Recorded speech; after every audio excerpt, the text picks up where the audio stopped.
This is WorkSpan TV. I'm Ryan Johnson from World at Work. I'm in the studio today with Ruth Hunt from Buck Consultants. We're going to talk about a new survey released by World at Work and Buck, and it's called Emerging Technology and Health Engagement. Ruth, this was a survey, great partnership between World at Work and Buck Consultants. We published it in February of 2013. About 400 respondents, as you know. Yes. Interesting survey because we're asking people about the technology that they're using to drive better health behaviors with their employees. So the first question, Ruth, is about companies' use of technology. What we saw in the survey was that a lot of companies say they have a health engagement strategy, but not a lot of companies say that they know how to communicate technology-wise with their employees. Isn't that a disconnect? I think it certainly is, but there's a logical reason behind it. I think employers are very much what we might call channel challenged. They're trying a lot of different tactics to get people engaged in their health, to get them to change their behaviors in a certain way, and they're having varying success in doing so. And so they're trying a lot of new ideas. If email isn't getting to everyone, or if I can't get people to go to that website or that portal, or they're not reading those paper newsletters that they used to read so diligently, what are some new ways that I can get people's attention, and how can I do that cost effectively? Let's get into the data a little bit. One of the first questions we talked about was this idea of gamification, whether companies are using games or game technology or even face-to-face games and contests to promote health. What did we learn in the survey about gamification? Maybe you start with a definition of gamification. We defined gamification for the participants in the survey as including game-like features in non-game situations that we're trying to motivate a change in behavior. So for instance, we included games, contests, various game-like elements that could even include lotteries or points or quizzes, leaderboards, avatars, raffles. So it was a pretty broad definition and was inclusive of both technology and maybe some non-technology type techniques.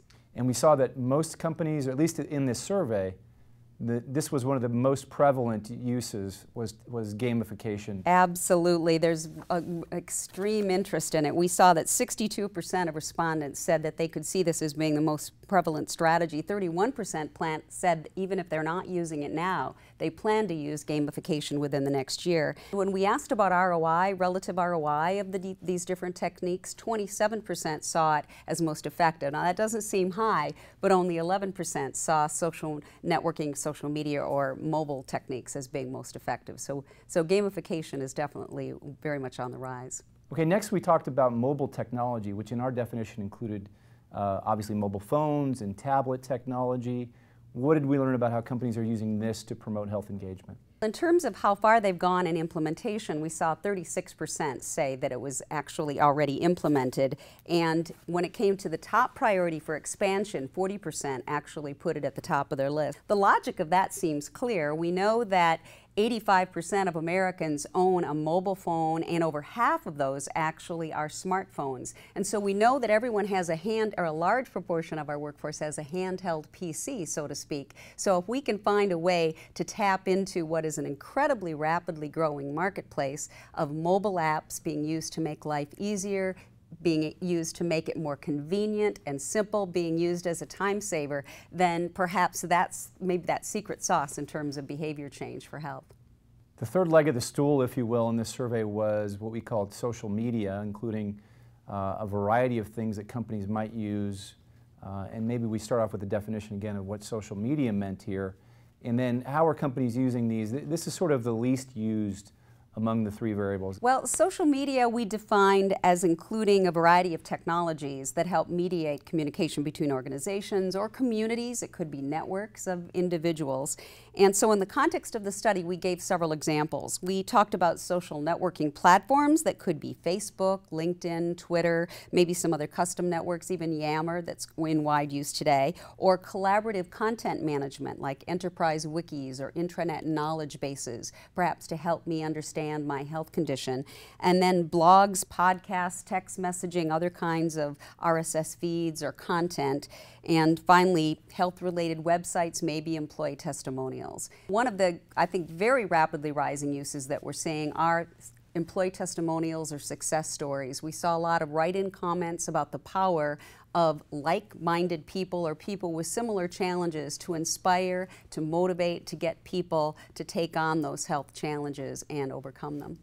So these various technologies that we've covered, obviously this is growing in popularity and use among companies, and they're seeing some outcomes with their employees. But there's another side of the survey here, which was about the barriers that some companies are seeing to implementing some of these things that we've talked about: gamification, mobile technology, and social media. What did we learn about some of these barriers? And maybe you could offer some advice to the viewer here about how they could overcome barriers in their own organization. Well, there were a number of barriers cited within the study, and among the top barriers were examples such as financial, just simply saying, I don't yet have the budget, I know I'm very interested in terms of some of these technologies. In other cases, they're still trying to get senior leadership sponsorship or buy-in because some of these seem to be untested, they're different from what we might have used before, or even in other cases, we saw this in the case of social media where there's a high level of interest. 51% of the respondents are concerned about privacy and confidentiality. We get a little squeamish when HIPAA is concerned, and we worry a bit. So there's a number of barriers like that that we're going to need to overcome. But in terms of the tactics that we can employ, I think the number one tactic is to build a business case. Assess what is or isn't already working with your workforce, and it becomes pretty clear you need to try some new tactics. We're not just going to be able to repeat the old. And find some success stories. Find tactics that are working elsewhere that you think you could apply to your workforce.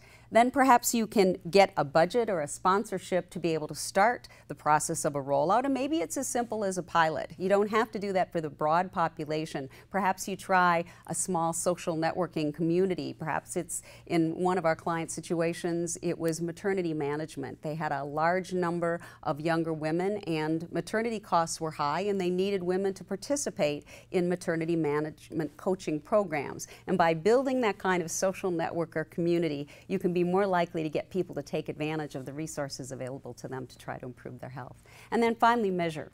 Make sure that you've got a baseline of what was working or was not, and then when you try the new intervention, see whether or not it makes a difference in terms of participation, in terms of the desired behaviors. I want to thank Ruth Hunt. The survey, of course, is Emerging Technology and Health Engagement. Ruth from Buck Consultants. There's a great partnership between Buck and World at Work. I also mentioned that there was a podcast recorded on this survey, and the survey itself, of course, is available at worldatwork.org. And for WorkSpan TV, I'm Ryan Johnson.